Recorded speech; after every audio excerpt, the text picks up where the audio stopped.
জনপ্রিয় টিকটকার আব্দুল্লাহ আল মামুন ওরফে প্রিন্স মামুনের বিরুদ্ধে ধর্ষণের অভিযোগের সত্যতা পেয়েছে পুলিশ। এজন্য ধর্ষণ মামলায় তাকে অভিযুক্ত করে আদালতে অভিযোগপত্র দিয়েছে ক্যান্টনমেন্ট থানা পুলিশ। তদন্ত শেষে মামলার ক্যান্টনমেন্ট থানার উপপরিদর্শক মোহাম্মদ শাহজাহান গত ২৬ সেপ্টেম্বর ঢাকার চিফ মেট্রোপলিটন ম্যাজিস্ট্রেট আদালতে এ অভিযোগপত্র জমা দেন। পরে মামলাটি বিচারের জন্য ঢাকার নারী ও শিশু নির্যাতন দমন ট্রাইব্যুনাল ৯-এ পাঠানো হয়। তদন্তের বিষয়ে পুলিশ বলছে, সামাজিক যোগাযোগ মাধ্যমে প্রিন্স মামুন ও লায়লার পরিচয় হয় ২০২২ সালের প্রথম দিকে একসঙ্গে চলাফেরা, পরবর্তীতে তাদের মধ্যে প্রেমের সম্পর্ক গড়ে ওঠে। উভয়ে একসঙ্গে লায়লার বাসায় থাকা শুরু করে। তাদের মধ্যে অবৈধ শারীরিক সম্পর্ক হয়, বিয়ের প্রলোভন দেখিয়ে ধর্ষণ করে, যা তদন্তে আসামি মামুনের বিরুদ্ধে নারী ও শিশু নির্যাতন দমন আইনের ৯-এর ১ ধারার অপরাধ প্রাথমিকভাবে সত্য হয়েছে।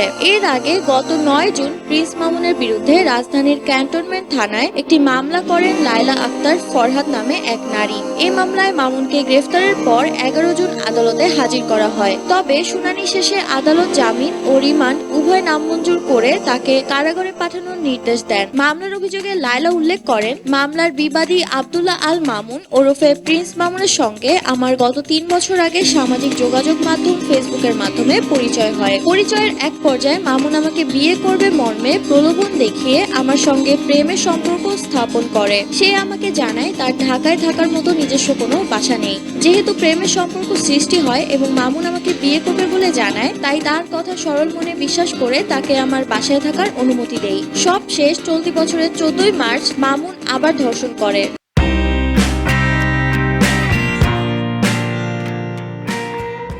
বলা হয় আইনের চোখে সবাই সমান। আইন নারী, পুরুষ, ধর্ম, ক্ষমতা, পদ, অর্থ, বিত্ত, শিক্ষা বা সামাজিক মর্যাদা কোনো কিছু বিচার করবে না। একমাত্র প্রকৃত অপরাধীকে শাস্তি দেবে এবং নিরপরাধ মুক্তি পাবে। কিন্তু বাংলাদেশের প্রচলিত আইনে এই নীতির প্রতিফলন দেখা যাচ্ছে না।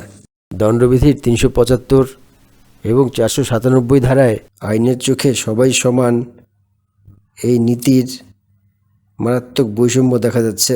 ৩৭৫ ধারার একটা উপধারার কারণে প্রাপ্তবয়স্ক নারী পুরুষ বিবাহ বহির্ভূতভাবে একসাথে বসবাস এবং সব ধরনের সম্পর্ক করার পরও কোনো কারণে দুজনের মধ্যে বিবাদের সৃষ্টি হলে নারী পুরুষের বিরুদ্ধে ধর্ষণ মামলা করে তাকে কারাভোগ করাচ্ছে। সম্প্রতি এ ধরনের একটা ঘটনায় ৫০ বছরের একাধিক সন্তানের এক জননী ২৫ বছরের এক ছেলের সাথে স্বেচ্ছায় দীর্ঘ কয়েক বছর একসাথে বসবাসের পর কোনো কারণে সম্পর্কের অবনতি হলে তার বিরুদ্ধে ধর্ষণ মামলা করে তাকে গ্রেফতার করিয়েছে।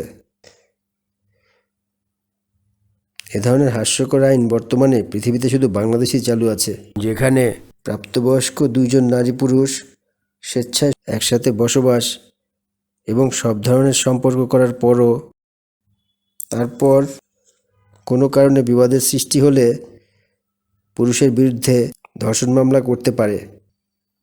আর এই সব কিছু হচ্ছে ব্রিটিশ আমলে প্রণীত আইনের কারণে। আজ থেকে প্রায় ১৫০ বছর আগে ১৮৬০ সালে প্রণীত দণ্ডবিধির এই ২ ধারা তখনকার সময়ের জন্য উপযোগী ছিল, কিন্তু এখন এই আইন প্রচলিত রাখার কোনো যুক্তি নাই।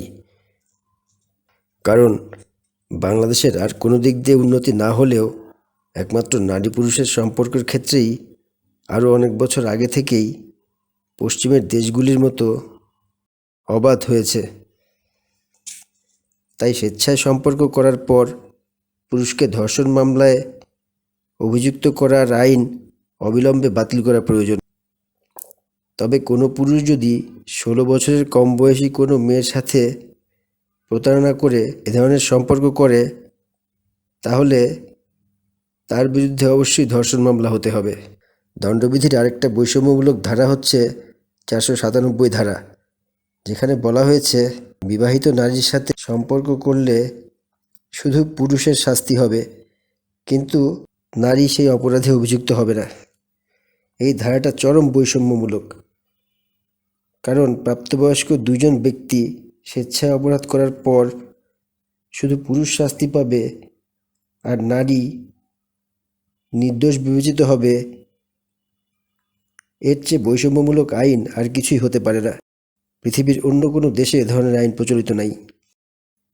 অবিলম্বে দণ্ডবিধি প্রাপ্তবয়স্ক নারীকে 375 ধারায় বিয়ের প্রলোভন দেখিয়ে ধর্ষণের উপধারা এবং 497 ধারায় ব্যভিচারের অপরাধে শুধু পুরুষকে অভিযুক্ত করার বৈষম্যমূলক আইন অবিলম্বে বাতিল করা দরকার।